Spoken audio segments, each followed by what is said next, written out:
We're going to continue comparing rates with our same problem. Bob loves to incorporate fancy spices into his burger recipes. He finds 2 stores that carry the spice he needs. Store A sells 4 ounces of the spice for $5.25. Store B sells 7 ounces for $10.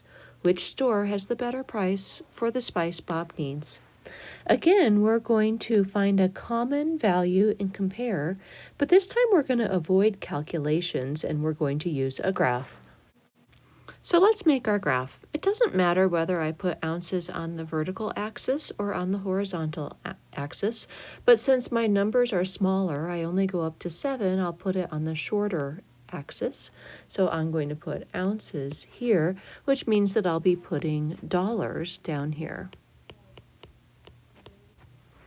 And let's do every 2 spaces corresponds to 1 ounce.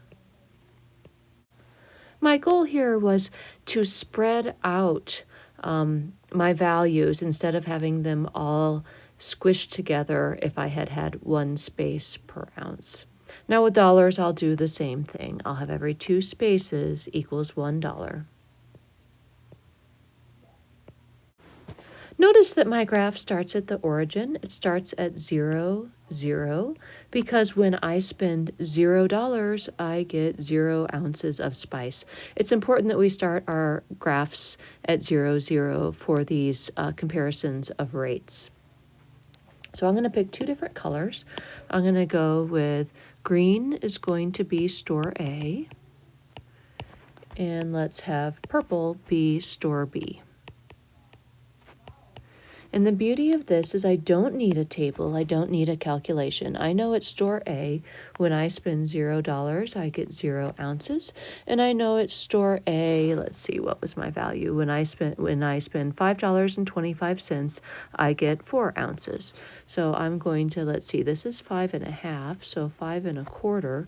I'm gonna come up 5 1/4, and that intersects with 4 ounces. No calculations needed. I'm just going to connect the dots and draw a straight line.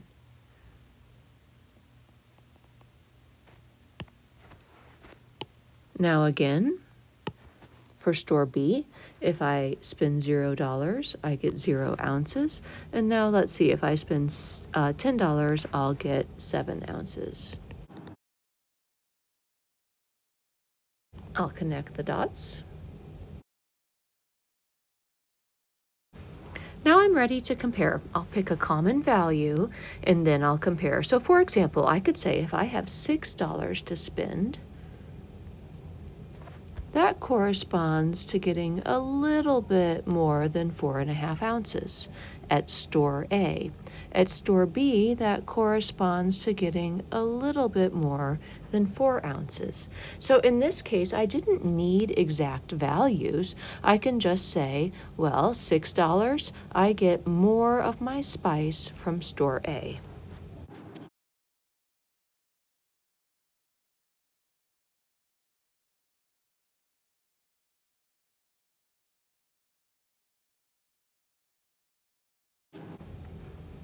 I could have chosen a common number of ounces. So again, I don't have to go with my starting values. I could pick any amount here. I could say when I buy 5.5 ounces,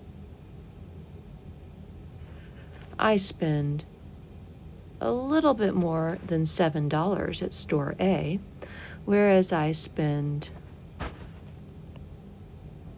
about $8 at store B. So I would rather spend less money for 5.5 ounces, so store A has the better value.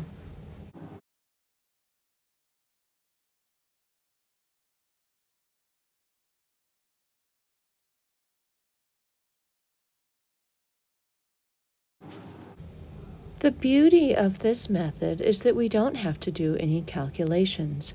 We choose our 0.00 and the given ratio, draw a line, and then we can make our comparison directly.